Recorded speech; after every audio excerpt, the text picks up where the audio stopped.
Yeah, no matter what happens, and when you have a startup, it doesn't matter, how great your product is or anything else. As you start to grow, um, you better have that culture and people on the same bus, going down the same road in the same way with the same vision, and be passionate about it, Mhm. right? Be passionate about your company, what you're selling, and who you work with, because that just feeds itself.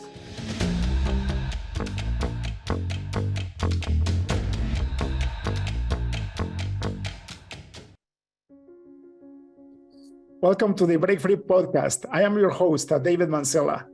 This podcast is dedicated to interview incredible people that are changing this world for a better place by running different companies and being entrepreneurs. Today we have with us Scott Craig. Scott, welcome to the show. Thank you, David. Glad to be here. Beautiful. As everybody knows, we're on our third season of this podcast. It's becoming very popular. And we never do introductions for our guests because we like our guests to introduce themselves. I think there is a lot of value in doing that. So, Scott, can you tell us your name? Where do you live? What do you do for a living, please? Sure. Scott Craig, CEO of Excel One. We're a software development outsourcing company located in Kirkland, Washington, so just across the lake from Seattle. Beautiful. Welcome to the show, Scott, and thank you for your time. Thank you. Scott, let's look back in time. You and I have very similar businesses, and I know it's one of the toughest businesses that you can be in, right? Yeah. I started the company in 2005, and it's been hard. So tell me. You never see what's coming when it comes, right? Exactly. I'm with you there. How long have you been an entrepreneur? Oh, shoot.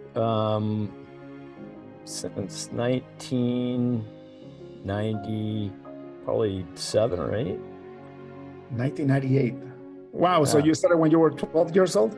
Well, so out of college, I went to work for a company called US West Direct, Yellow Pages, right? A big company here on the West Coast, selling Yellow Page advertising. And after that, I got sucked into joining a startup where I made half the money and worked every day, holidays and weekends for several years, and eventually got burned out. But that, was a decision. Although I was making a lot of money selling Yellow Pages, I couldn't, move my own meter. I couldn't have an impact on, how the company was run or what was communicated. And I just wanted that autonomy to, make decisions and move that meter effectively and make a difference. So let's talk about your first job as selling Yellow Pages advertising. One of the toughest things that I believe people think in life is becoming a professional salesperson. What got you into that job, and how do you manage to learn how to do sales? It's a very funny story, really, but they test people, right? They give psychological tests of different sorts. And, last test you take is a 3-hour interview or exam where you're talking to 8 mock companies in New York. They're actually psychologists on the other end. So basically, I knew nothing about Yellow Pages, but they throw you objections and they see how you handle that and see if you can sell something that you know nothing about. So, but once you get on the rolls there, then it's a matter of waiting for a job opening to come up. And but before going there, you had to have a month and a half of sales training, much like Xerox and IBM in the old days. So I learned the sales process. It's the same one as, those old school companies, 6 steps. And I credit that learning and that experience really that I took from corporate America and used it in the various companies that I'd start thereafter. So it was actually very helpful to work for a big company and see how it works at scale. But yeah, the autonomy thing was a problem. So, it's amazing because I started my business in 2005, and I got formally trained in sales in 2011, 2012. I just went to the market thinking my exceptional software development services will speak by themselves. And it actually did for a little bit, but not if I wanted to scale the business. Yeah. I didn't know that you needed sales training until I finally woke up. And I'm blessed that, you know, our version of Harvard Business School is in the same town where my company is. So I actually hired a professor from the university, expert in sales and marketing, and he's the one that taught us how to do the 6 steps and how to actually create a sales pipeline and what that looked like and everything else. That's great. I didn't know that about you. Yeah, you couldn't even, it was a month and a half of training. You couldn't set foot on the sales floor until you had all that training. And, you know, it was I thought I was, you know, a social person and, you know, knew how to sell stuff. But after you go through that process, you learn a lot. Exactly. And you know, now my salespeople, they get certified. So we found this company that follows the CDOC sales process, and they treat professional sales through, it's an online course, and it takes about 2 months. And everybody that wants to do sales in my company, they have to go through that. And it's a blessing, you know. Yeah. But it took me 7 years to figure that out. Yeah, well, we'll take that offline. I'd like to listen more about that for sure. Excellent. So tell me, when you joined the startup, did you get shares? Were you like a co-founder, or were you just an employee? I did get stock. I was earning, they gave me half of what I was earning selling Yellow Pages. And, you know, it was 3 guys and a donkey basically, or in a Seattle suburb, trying to figure things out. So, but yeah, you learn a lot when you don't have a lot. Your brand's not known. And in my case, I was entering an industry that I knew nothing about, which would happen in my life several times, ironically. Pickup and delivery storage, and it didn't exist. Now you have Sam's, Pods, and all these companies, and it's a multi-billion-dollar industry, but it didn't exist back then. So I had to figure out how to sell that, you know, over the phone, and have my salespeople learn about that. And adopt the 6-step sales process effectively to that industry. It was kind of odd. It's kind of a combination between, you know, moving and storage, and combining the two. We had to break down some paradigms there. Wow. What happened? Did you guys made it, or what happened to the startup? We became the fastest growing company in Washington State, made it on the, you know, fastest growing list, and expanded into, you know, down the coast of California and stuff like that. And it got media press and everything. So yeah, it was a fast growing company, but some decisions were made along the way that effectively rendered the scalability of the company impossible. Wow. Was that hard when you had to part from that business? How was your mentality? No, it was after 4 years, and I'm serious. I worked a year and a half without any vacations, holidays, or weekends off. And after 4 years, you know, if I heard another data point, because I was in charge of marketing and sales, another data point of storage, I'd probably kill myself. And I went to resign, and the board heard about it, and they were starting a venture firm in Seattle. So they invited me to come along and help them out to do that. So, but I was burned out. I learned enough, I thought, that I needed to get the startup experience with that experience there. So yeah, it helps a lot too, though, right? Like you begin to learn how to manage your time, and because I actually been burned out a couple of times in my life, and you don't help anybody, right? Yeah, right. Yep. Those impossible hours, at the end of the day, you waste more time and resources than if you were to have a more steady, stable lifestyle. Yeah, right? You become ineffective. And I have no problem delegating, right? So that wasn't the problem. But when you're growing that fast and the pressure's on constantly, it has a negative impact on your ability to really focus at times and really think through things, right. and rust basically too, right? It's not good for you or anybody around you, really.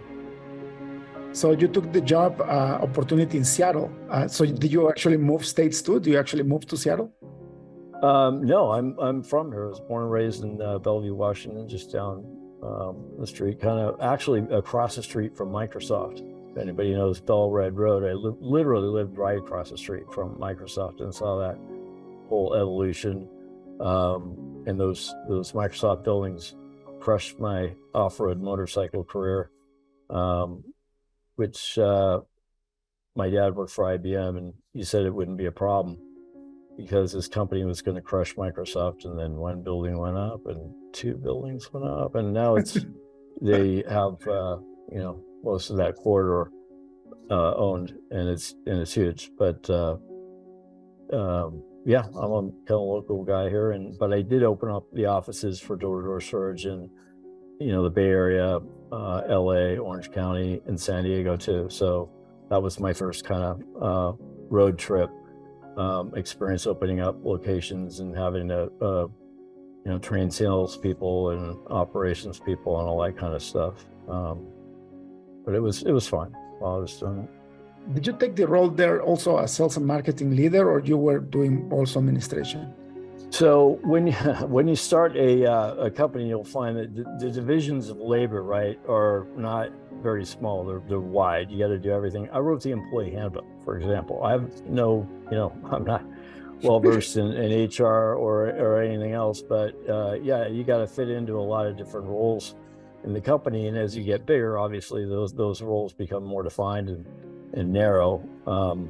But when I go to the locations on the West Coast, I had to help and actually do a lot of things that I wasn't hired to do, like sales and marketing. But it was important that everybody that was part of the company originally, due to culture and everything else, was part of the opening of the new location, just to make sure that culture was continued. Mm-hmm. I think talking about culture, right, for me is one of the most important things for any business. How did you learn that? Like, how do you figure out that if you didn't have a good culture, you wouldn't have a good business? I didn't really know that. When I went in, driving culture and everything, I do now, right? I know how important it is, and I saw the people that were working for me back then were they had no business being there. They were super smart guys driving a truck, right? But they saw the vision, and I like to pitch the vision, so I was able to collect some great talent, incredible talent. And I mean, people that now work for companies like Guggenheim, and these guys were driving trucks and selling too. But it was just important thing, and I reflected on that, and as I went down the road in business, and realized that if you have a great culture and vision, and you can really drive that in your business, no matter what happens, you'll figure it out. You and your team will figure it out, and they're on the same bus. Yeah, it's incredible, but it's true. I was talking to a doctor in psychology that specializes in entrepreneurs, and she says that 90% of the time when she goes into a business, into consulting, it's the problem among the people. It's not the product, it's not the service, it's not the P&L, it's issues among people, emotions and cultural issues. And so her job is to actually clean that up. As soon as that's cleaned up, the company starts to thrive. Wow. Yeah, no, I can totally see that. That's exactly right. I mean, yeah, no matter what happens, and when you have a startup, it doesn't matter, how great your product is or anything else. As you start to grow, you better have that culture and people on the same bus, going down the same road in the same way with the same vision, and be passionate about it, right? Be passionate about your company, what you're selling, and who you work with, because that just feeds itself. For sure. So what did you do after that opportunity? After the venture deal, so I raised capital basically for about 10 years for a startup company. So I had to learn to, I looked at a lot of different startups, tech and non-tech, a lot of non-tech actually, and evaluate whether I thought, with the right coaching, that company could raise money with the right leadership. and the right business model. It was more like merchant banking or investment banking, and then it became a fund. But in the process, I had to get a Series 24 securities license, which is a principals license to know all the rules and regulations around securities, and so that was another addition to my quiver of knowledge and experiences that I could take forward. And even today, in my company, we have some fintech customers. I can talk to those customers or clients before they become clients in a way that probably most, owners of outsourced software vendors cannot. So it's part of your experience now, right? Oh yeah, yeah. So what did you do after? There's been some hard days, but it's interesting how all the irrelevant, what you think are irrelevant today, things that I've learned along the way actually are relevant. Yeah, and they appear relevant when I can't even predict it. It's crazy. And you are building this knowledge base, and you don't even know you have it until you need it, isn't it? Because it's not in front of your head, right? Exactly.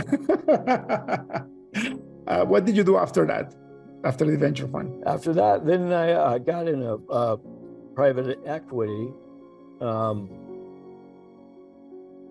and our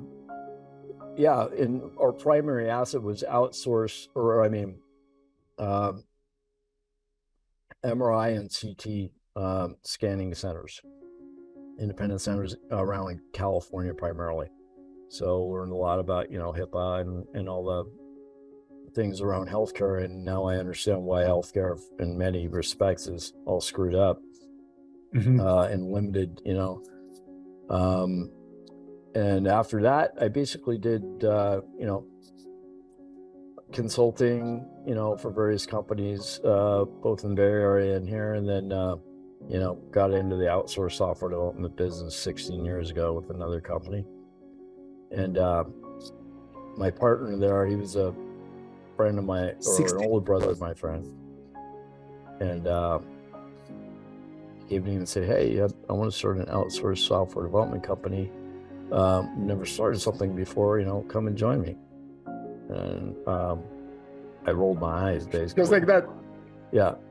I rolled my eyes. Software development outsourced, never on time, always over budget. The tech vernacular doesn't, mesh with the business vernacular, right? Business guys want to know why. The tech people tend to go to the how. So I said, "No, thanks." He said, "No, this is a different deal. We're doing business in Argentina, which 16 years ago was kind of new, outsourcing in Argentina as opposed to India and China." And I said, "Okay, I want to interview your clients and your project managers, and I did, and they were all thumbs up and said, "This is a great experience. You don't have any culture issues, time zone alignment's great." And so I needed something to do. I'd gotten in an bicycle accident in 2005, and was in a coma for a week and hospital 2.5 months, and had to learn to, walk and write and all that kind of stuff. And after 2 years of not working, because I couldn't work, it was all brain injury. I didn't break any bones in my body, but my brain had to, resyntax, and so I wasn't doing anything at the time. And despite the fact that I didn't want to get in the outsourced software development business, it was just somebody coming to me and believing in me, and wanting to be my partner. Anyway, so I took that challenge, and we opened up in a closed down restaurant banquet room, and that got me going in this industry. That's crazy. An industry I didn't know anything about too, Again, so you did it again. If you look at your life path, it's like you jump from industry to industry, and you become successful without knowing anything. Yeah, isn't that incredible? I ask all the dumb questions when I get into a new business. I'm not afraid of what that business is, and if anybody asks enough questions, and gets to know that business, unless it's rocket science, it's totally doable. So yeah, I have a trend or history pattern of not knowing anything about anything and yet going into those businesses, because a lot of the times those businesses, as in software development, outsourcing, right? There's 1,000 companies here. It's about building a better mousetrap, that provides a better experience, and of course culture drives that. But yeah, it's my history is varied in terms of industry focus, and I'm proud of that. That's beautiful. Let's talk about your accident. How did that happen? That was a big reset in your life, isn't it? Yeah, it was huge. It was in Marin County, a mountain called Mount Tamalpais, or Mount Tam for any locals there. It was road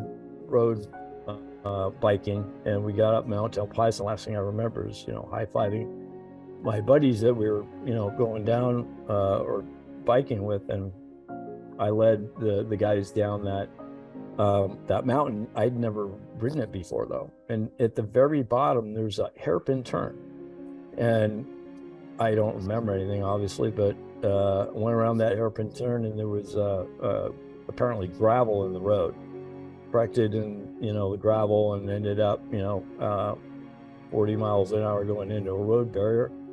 And luckily their phones worked on that, and I got medevac to John Muir Hospital in East Bay, and they induced a coma for about a week. And yeah, that was and people say, well, you still ride? And I'm like, yeah, I don't remember anything about the accident, but it was it was all, so my frontal lobe is basically all black, and so my brain had to resyntax, and I had great physical therapy, occupational therapy, speech therapy, which helped. And it took a couple of years really to get my brain back to where it was. And so yeah, it was very instrumental in my life. It changed a lot of perspectives in a lot of ways, and you find out who your friends are, who your real friends are, right? Yeah. Because the fake friends, they fall off pretty quickly when things turn bad, right? Exactly. Yeah. That's incredible. How long were you in a coma for? A week. Yeah, and I woke up as they were transporting me to California Pacific Medical Center for my therapy and stuff. I woke up in the ambulance, and right as they were parking, and I said, "Hey, what are we in the hospital?" And they freaked out. I said, "Yeah." I'm like, "Well, I'm just going here overnight, right?" I said, "Yeah," and I'd be there 2.5 months. Wow.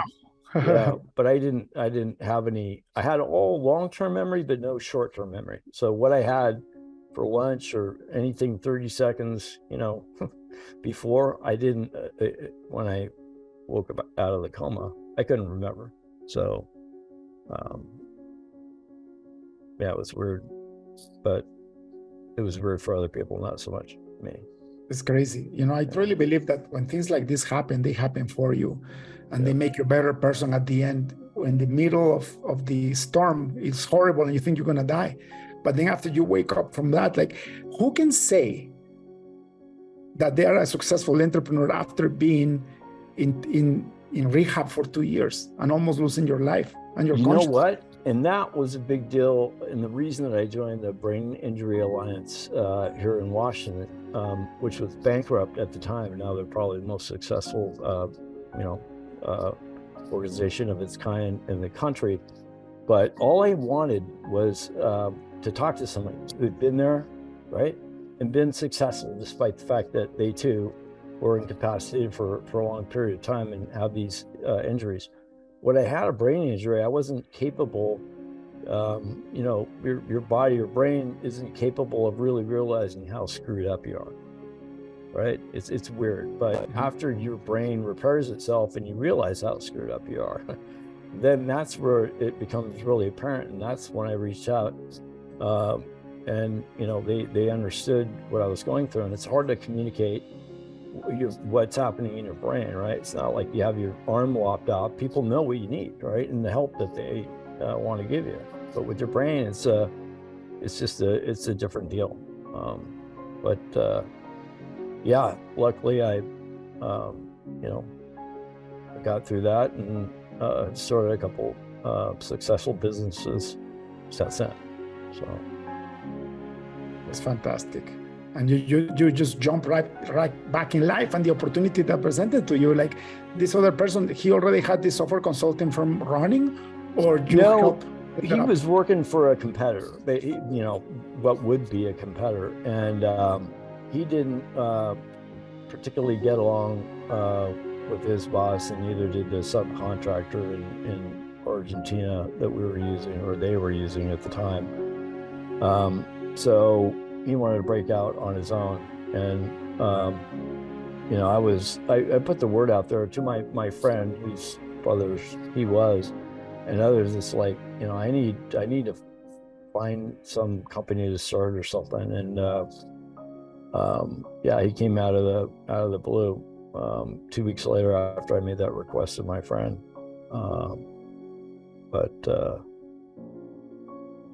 Yeah.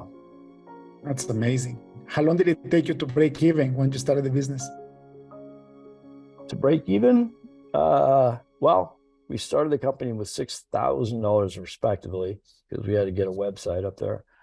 And we didn't make any salaries or anything, so breaking even was pretty easy. But I getting these companies, I tell the Argentina story because that was interesting back then. But then they'd find out I'm a local, and they said, "Hey, tell you what, you're from here. I mean, open up your Rolodex and give me some developers in that corner over there, and I'll make you a vendor there." But so we had to hire a local recruiter, right? And then, luckily enough, a week later, we had a pretty big company order for 8 developers, local U.S. based, and that paid for his salary and a little something for us. So that was we were very fortunate in that respect. But at the time, I didn't need a lot of money. What I needed is a light out there, and I knew if I had that light and that opportunity, that I would figure out a way to make it all happen financially. Getting a break even is critical, and probably warrants a champagne popping or something in most cases, in most businesses, for sure. When I started my own consulting firm, I didn't touch a penny of the company's profits for 1 year. I was living off of my wife's salary, and I was so freaked out. I came from a corner office, being a senior in technology leadership for multinationals, and I'm like, I don't even know how I'm going to pay the rent. So when I started getting consulting gigs and growing the business, I remember by the end of the year we were 4 people, and I wasn't spending money. For one. And I got to give credit to my girlfriend then too. It was the same situation, buddy. So, but in my company that I own and run now, I didn't pay myself a salary for 7 years. Wow. Neither did my partners, because they, like me, already had another company that paid the bills. Mm-hmm. And that was the company I started, 16 years ago, and I sold to what's now owned by Global Logics, but we sold that a couple of years ago. But with this Excel one, I didn't make a salary for 7 years, so I didn't need to. When I ran the numbers of what I was after taxes making, though, I freaked out. And that's where I issued myself a salary, because as you grow a business and it's a pass-through, an LLC, right? You got to pay taxes on that money if you make it, whether you like it or not, and whether you keep it in the business or not. And if you're scaling that company, you need to put the money that you earn back into the company to grow it. you know, and find some lending needs. But it's a tricky mix of things to make sure that you're on the right track financially, and you're going to make the right decisions financially before you make them. Which is why I highly recommend anybody starting a company do a financial pro forma analysis, and really, so that you know the variables and the sensitivities of those variables if things don't go the way you thought, and they're, you know, bad or horrible or possibly worse, what that impact is and how much run rate you got and how much pain you're going to take, you know, by not, you know, paying your bills. Yeah. And it's so smart what you're saying. For me, big part of my success is my CFO. I was blessed that I was able to hire him within 3-4 years after opening up the business. And he's the one telling me, in 6 months from now, if you don't change this, you're gonna have to let people go, or you're gonna have to shrink, or he says, based on what you're selling, you need to double your team. So exactly. He's always 6 months ahead of me, you know? Yeah. You know, that's actually when we started that pickup and delivery storage company, we had a CFO there that was unbelievable. And he basically came in after we were, you know, ramping really fast. The old guy left. I don't think he could really handle the CFO at the level that we needed. Locked himself in a room, came out a week later and said, you got to double your prices. And the whole team went, what are you talking about? Kind of freaked out, right? It's like, yeah, here's what happens. If you got about 5 months runway, the cash you have is the growth you're going at. Here's what happens if you don't raise, you know, your prices, double. And here's what happens if you do raise your prices, you double them, and you see probably a drop off of whatever, 20% of sales or 30%, or it's that sensitivity understanding of what levers you can pull or push, and being comfortable with those things. It's so important. Yeah. And it's to me also has to do a lot to do with the entrepreneur's ego, because it's not the same thing invoicing a lot of money a month versus making money a month. You could have a $20 million company a month in sales and be losing $2 million a month. Yeah, totally true. Although I'll say you're Argentine, right? So you know the cash P&L there is cash is king. Cash is king. Yes, actually, I'm from Guatemala, but it's the same thing. Yeah. Yeah. It's incredible. The whole cash flow lesson for me was very important. Profits, it's a theory that the government uses to charge you taxes, but cash flow is king. Yep, absolutely. Right? Tell me, what has been, on your consulting firm specifically, what has been the most difficult problem that you ever encountered, and how do you get out of that? How do you overcome it? Wow.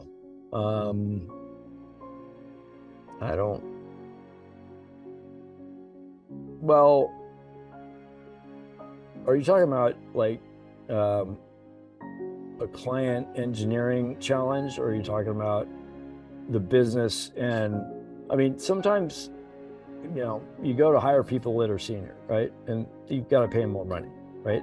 And you assume they know everything you know, and all the processes and the expectations that go around communicating at an executive or management level. Let me tell you something. You can't make that assumption, right? So you know, hiring senior people that know what they're doing doesn't necessarily mean that they know what you know and have the history that you have, and can operate and function and lead in a way that you expect. And as long as somebody in that role can be comfortable with, you know, learning and changing something, that's great. But getting back to your ego comment, If they have one of those, they're not, and they don't belong. And if you don't see a materialization of outcomes and an attitude, get rid of it immediately, because that cancer is going to metastasize across your culture. And you don't want that. So I'd say that's one thing as far as experiences with whether we can deliver on stuff. That's like blockchain, crypto oriented stuff, but that's getting down in the minutia of what we do. That's awesome. Have you ever had threatening bankruptcy in your business? Like, have you ever had to think about closing down shop, or you've been stable for most of the time?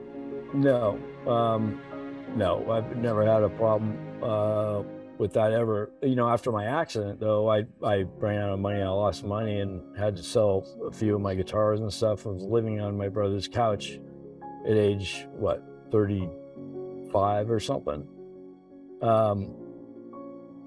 Not bankruptcy, but out of money for sure. Yeah, I've been through that. What does that do for you? Like, I believe when you hit rock bottom financially, it's a lot easier to sustain other problems in life, isn't it? Yeah, puts things into perspective. Right. For sure. Yeah. I had my first business right out of college. I thought I could become a software consultant right out of college without knowing that people saw me as a junior developer. So the first 2 years in business, I took a big loan from the government and I went on business. I spent that money 6 months into the business. And then I spent all the money that I had on all my credit cards. And I was almost bankrupt 2 years in. And I remember I didn't have money to pay not the rent of the office alone, the rent of my house where I was living with my 2 kids and my wife. Until one day I woke up and I realized that if I didn't do anything, I would lose everything, including my family. You know, I think that's an entrepreneurial rite of passage, honestly, because, you know, I've been to the maxing credit cards, scenario, and it's not fun. And it weighs on you, on your everything. So been there, done that. And frankly, when I go into business with people, the people that haven't been through that, and I mean at a higher level of relationship in a business, guys like Mark Zuckerberg, he's never had it hard, right out of college. He started crushing it. He's never had a bad experience or had to close down a business or maxed out his credit cards in a real way. And I really do think people that have been through that have a different perspective on a lot of different things in life. And I tend to appreciate that historical thing with those people and kind of get along with it better. Yeah, for me, it developed this attitude of being grateful for everything and don't take anything for granted, right? And it also gave me a lot of resilience, right? When things go really bad, for example, one client defaulted $1 million on us 3 years ago. $1 million.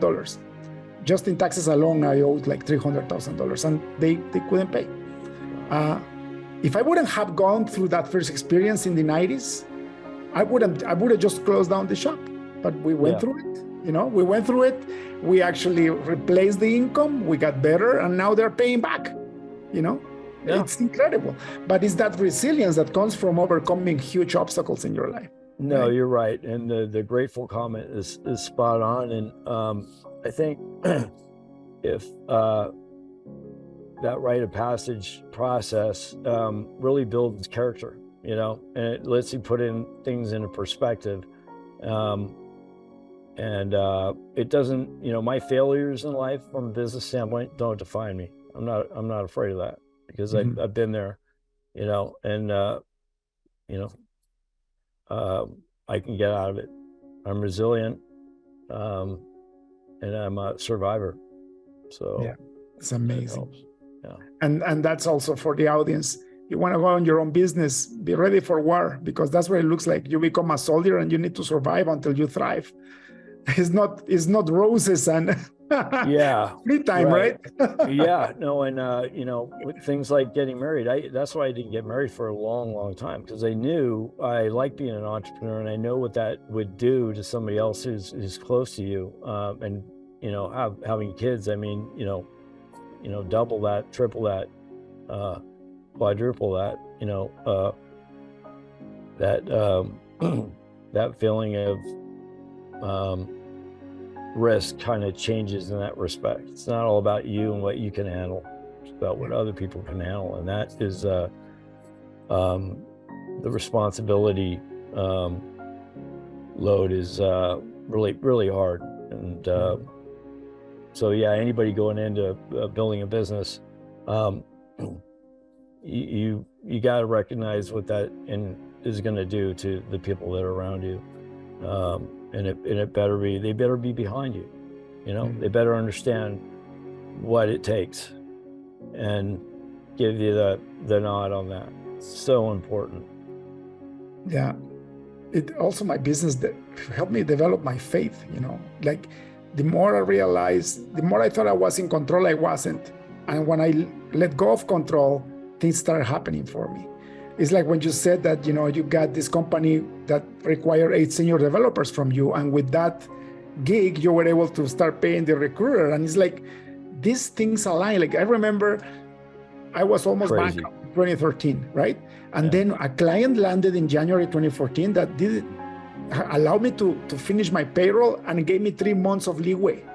And those 3 months allowed me to restructure the business in a way that it became very prosperous later on. And this client came out of nowhere.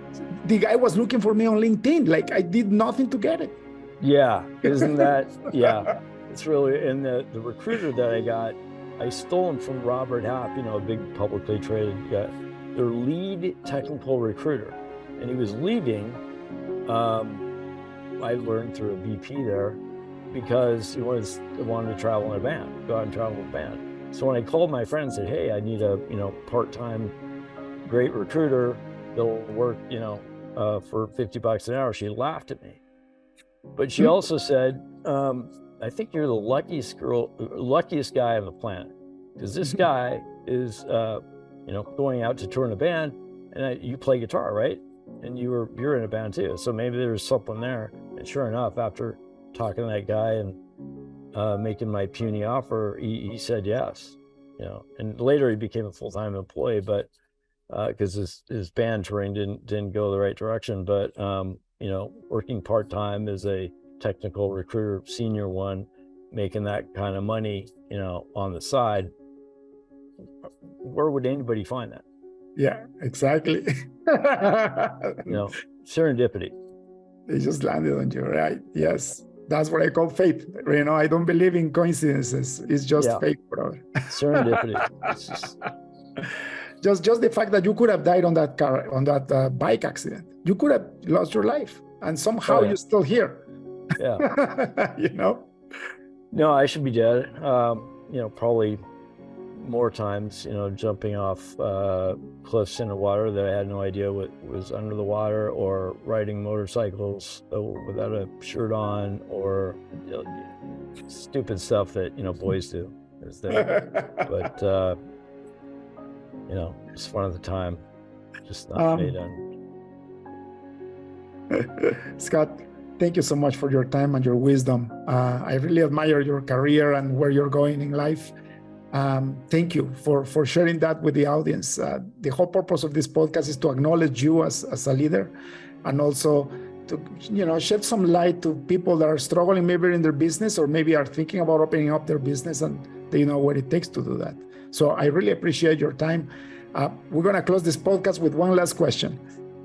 If you had access to a billboard in front of the busiest highway on earth, what would you write in it? Trust your gut. Trust your gut. That instinct, right? Yep. Exactly. Yeah.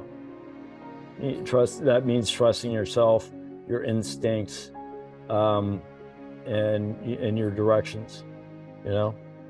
I reflecting on a lot of things and the decisions that I made. were some of the critical decisions at critical time were made because I trusted my gut. Now, I'm a facts and data guy first, but they were trusting my gut was the reason that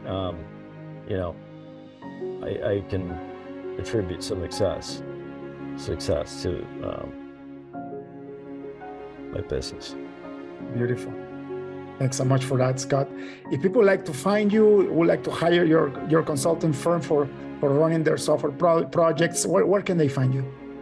Well, first of all, we're not a consulting company. We're an outsourced software development company. So we can design, architect, build, and test the software products that you're building. But go to accelone.com. That's ACCELONE, all one word, .com. Fantastic. Scott, thank you so much for your time. God bless, and have a beautiful rest of the week. God bless you too, David. Blessings. Talk Cheers. to you later. That's all for today's episode of the Break Free Podcast. Head on over to iTunes and subscribe to the show.